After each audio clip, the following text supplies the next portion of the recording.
नमस्कार दोस्तों, स्वागत है आपका NIA national and international affairs में। योगी आदित्यनाथ उत्तर प्रदेश के चीफ मिनिस्टर कौन है? ये इनका जन्म कहाँ हुआ? इनका असली नाम क्या है? अपनी पूरी ज़िंदगी में इन्होंने आज तक क्या क्या किया है?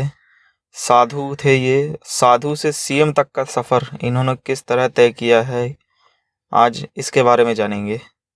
चलिए शुरू करते हैं।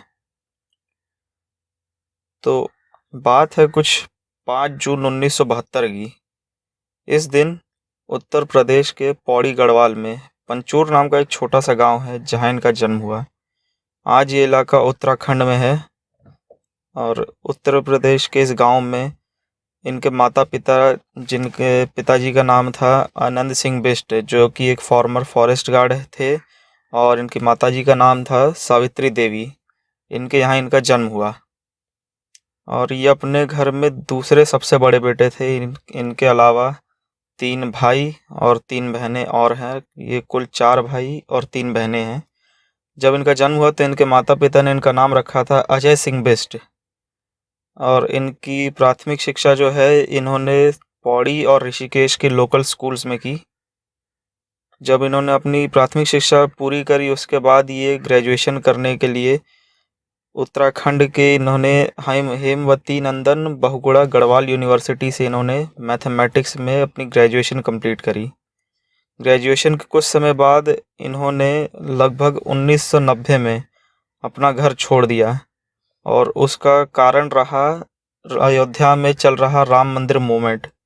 उसी वक्त अयोध्या में राम मंदिर को लेके काफ़ी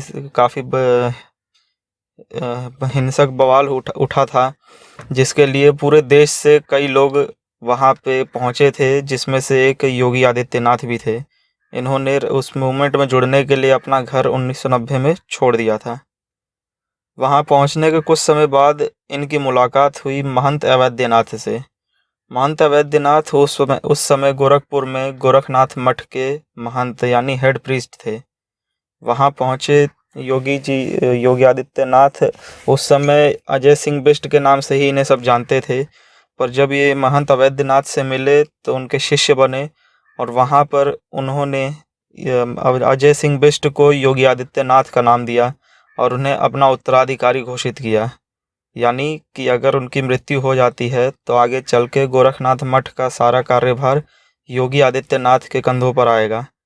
और इन्होंने ये कार्यभार उनके जीवन काल में ही संभाला और मठ के ट्रस्ट की तरफ से चलने वाले सभी कॉलेजों, स्कूलों, मंदिरों की देखभाल का जिम्मा इन्होंने अपने कंधों पर लिया। और जैसा कि अवैधनाथ जी ने कहा था, उनकी मृत्यु के बाद ये गोरखनाथ मठ को संभालेंगे। तो सितंबर 2014 में जब महंत अवैधनाथ की मृत्यु हुई तो योगी आदित्यनाथ गोरखनाथ मठ के महंत बने। इसके बाद इन्होंने गोरखपुर की तरफ से इलेक्शन लड़ा। पहला इलेक्शन इन्होंने 1998 में लड़ा था, जो कि लोकसभा इलेक्शन था। और पहली बार ही इलेक्शन लड़के इन्होंने बीजेपी की तरफ से इलेक्शन लड़ा और ये जीते। और उस समय ये लोकसभा में बैठने वाले सबसे कम उम्र के सांसद थे। उस समय इनकी उम्र सिर्फ 26 साल थी और इससे ये काफ़ी इन्होंने प्रभावित किया, अपने काम से लोगों को काफ़ी प्रभावित किया। पार्टी भी इनसे काफ़ी खुश रही उस समय। और ये सिर्फ एक बार नहीं, ये लगातार 5 बार गोरखपुर की तरफ से सांसद रह चुके हैं। 1998 से लेकर 2014 तक ये वहाँ के सांसद रहे हैं। तो लोकसभा के बाद इन्होंने रुख किया विधानसभा का। विधानसभा का चुनाव जो 2017 में हुआ यूपी का, वहाँ पे बीजेपी ने इन्हें अपना सीएम कैंडिडेट घोषित किया था और 18 मार्च 2017 को इन्होंने यूपी के सीएम की कुर्सी पे कुर्सी ग्रहण करी। और जब ये सीएम पद पे बैठे तो सीएम पद पे बैठने पर इन्होंने कुल 36 मिनिस्ट्रीज और डायरेक्ट अपने कंट्रोल में ली। कि 36 मिनिस्ट्रीज इन्होंने सीधा अपने कंट्रोल में ली, जिसमें से जो मेन मिनिस्ट्रीज है वो है home ministry, housing ministry, urban land ministry, revenue ministry, infrastructure ministry, food security and drug ministry और town and country planning department. साथ ही जब इन्होंने अपना कार्यभार संभाला तो पहली कैबिनेट मीटिंग इनकी जो हुई थी वो हुई थी 4 अप्रैल 2017 को।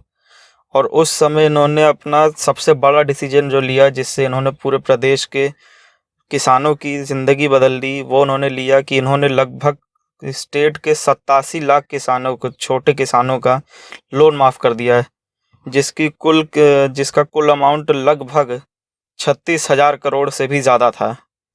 टोटल अमाउंट था इसका 363.59 बिलियन रुपीज़, जिसे अगर यूएस डॉलर में कन्वर्ट किया जाए तो 4.8 बिलियन यूएस डॉलर्स अमाउंट आता है। तो इन्होंने सभी छोटे किसानों का, लगभग 87 लाख किसानों का लोन पूरी तरह से माफ़ कर दिया।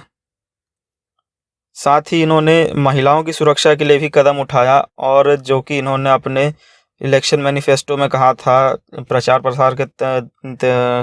प्रसार के समय इन्होंने कहा था कि ये महिलाओं की सुरक्षा के लिए एंटी रोमियो स्क्वाड लेके आएंगे।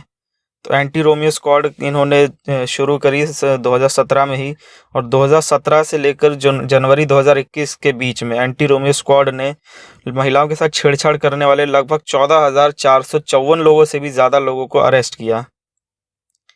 और इसका मेन मोटिव यही था कि जो घर से निकलने वाली महिलाएं हैं, कॉलेज जाने वाली, ऑफिसेज जाने वाली, उनके साथ जो छेड़छाड़ होती है उसे कम किया जाए, और इसलिए इन्होंने ये एंटी रोमियो स्क्वाड बनाई थी। इसके साथ ही इन्होंने सभी पूरे स्टेट के ऑफिसों में सभी तरह के तंबाकू, पान, सिगरेट और गुटखा को पूरी तरह से बैन कर दिया, क्योंकि उनका ये मानना था कि अगर ये सब पदार्थ अगर कोई भी कंज्यूम करता है तो वहाँ पे एक तो जो लेडीज़ वहाँ पे काम करने आती है वो थोड़ा अनकंफर्टेबल फील होता है उन्हें, और साथ ही इससे काम जो करते हैं वो उस काम के टाइमिंग में उनकी कमी आती है, वो ठीक तरह से काम भी नहीं करते हैं। इसलिए इन्होंने सभी तरह के तंबाकू को एक पूरी तरह से बैन कर दिया सभी सरकारी ऑफिसों में। इसके अलावा उन्होंने पूरे स्टेट में चल रहे सभी बूचड़खानों को बंद करने का आदेश दिया, और काफ़ी सारे बूचड़खाने उस टाइम बंद भी किए गए, जहाँ पे जानवरों को अवैध रूप से मारा जाता था, मार के उनकी चमड़ी या फिर मांस जो बेचा जाता था वहाँ से निकाल के, वहाँ वो सभी बूचड़खाने उन्होंने बंद करने का ऑर्डर दिया था।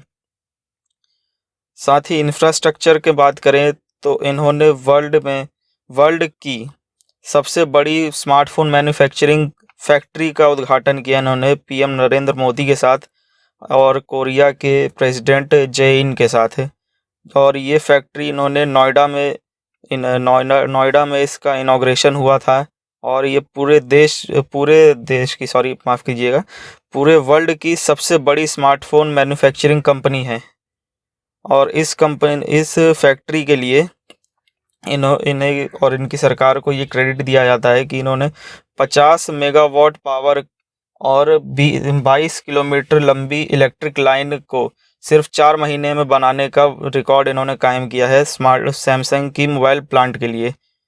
कि जो फैक्ट्री वहाँ बनी है उसे प्रॉपर इलेक्ट्रिसिटी मिले और वहाँ पे अच्छी तरह से काम चल सके, इसके लिए इन्होंने ये काम किया था। साथ ही डिफेंस के लिए बात करें अगर, तो इन्होंने 2019 में, नवंबर 2019 में डिफेंस इंडस्ट्रियल कॉरिडोर प्रोजेक्ट, जो कि झांसी में इन्होंने उसका फाउंडेशन किया था, यानी उसकी नींव रखी थी। अब ये डिफेंस इंडस्ट्रियल कॉरिडोर क्या है, तो ये हमारी इंडियन आर्मी के जो भी इक्विपमेंट्स यूज़ करते हैं, चाहे वो आर्टिलरी गन हो गई, टैंक्स हो गई और गन्स हो गई, तो इन सब का मैन्युफैक्चर इंडिया में ही किया जाए, इसके लिए इन्होंने ये डिफेंस इंडस्ट्रियल कॉरिडोर बनाया था, ताकि बाहर से हमारा इंपोर्ट कम हो सके, आयात कम हो सके, और ये सभी इक्विपमेंट्स हम इंडिया में ही बना सके, ताकि हमारी आर्मी और भी मजबूत की जा सके। और साथ ही इन्होंने अनलॉफुल रिलीजियस कन्वर्जन के लिए एक ऑर्डिनेंस पास करवाया नवंबर 2020 में, और जिसको आगे चल के स्टेट गवर्नर आनंदीबेन पटेल ने 28 नवंबर 2020 को पास किया, और ये अनलॉफुल रिलीजियस कन्वर्जन, जिसे हम लव जिहाद के नाम से भी जानते हैं, जो कई बार ऐसा देखा जाता है कि इंटर रिलीजियस मैरिजेस जो भी होती है, उस चाहे वो हिंदू से मुस्लिम में हो, हिंदू परिवार से मुस्लिम परिवार में लड़कियां जाए या मुस्लिम परिवार से हिंदू परिवार में लड़कियां आए, आगे चल के उन पे प्रेशर डाला जाता है कि वो अपना धर्म बदले। और इसको रोकने के लिए उन्होंने ये एक ऑर्डिनेंस पास करवाया, ताकि जो भी अगर ऐसी मैरिजेस आगे होती हैं तो वो ऐसा कन्वर्जन करने के लिए उन्हें फोर्स ना कर सके। इसके लिए उन्होंने ये ऑर्डिनेंस पास करवाया था। साथ ही इन्होंने यूपी में बढ़ रही पॉपुलेशन के लिए पॉपुलेशन कंट्रोल ड्राफ्ट भी कुछ समय पहले 11 जुलाई 2021 को पेश किया था, वर्ल्ड पॉपुलेशन डे के दिन, जिसका कई लोगों ने विरोध भी किया। पर उन्होंने ये कदम इसलिए उठाया था ताकि आने वाले कुछ सालों में यूपी में जो जनसंख्या एक तरह से काफ़ी ज़्यादा बढ़ रही है, उसे कंट्रोल किया जा सके। तो इसके लिए उन्होंने ये ऑर्डिनेंस एक बिल पास करने का प्रस्ताव रखा था। और इन सभी कामों से काफ़ी प्रभावित होकर यूपी की जनता ने उन्हें एक बार फिर से सीएम बनाने के लिए उन्हें काफ़ी भारी मतों से जिताया है। और वो कुछ समय बाद 25 मार्च को फिर से दूसरी बार यूपी के सीएम बनने जा रहे हैं। और ये पहले ऐसे सीएम हैं जो यूपी के जो लगातार दूसरी बार सीएम पद पे बैठने वाले हैं।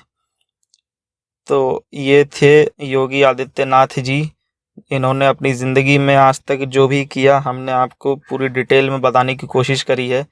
49 साल की उम्र में इन्होंने जो जो हासिल किया आज तक, जो जो भी इन्होंने अपने लिए कदम उठाए, लोगों के लिए कदम उठाए, तो ये थे योगी आदित्यनाथ जी। उम्मीद है हमारे द्वारा दी गई जानकारी आपको पसंद आई होगी, और आगे जो भी कुछ ये करते रहेंगे हम आपको आगे बताते रहेंगे। So and the last most important thing, thank you so much to all our viewers. Follow us on Facebook and Instagram. Subscribe our YouTube channel.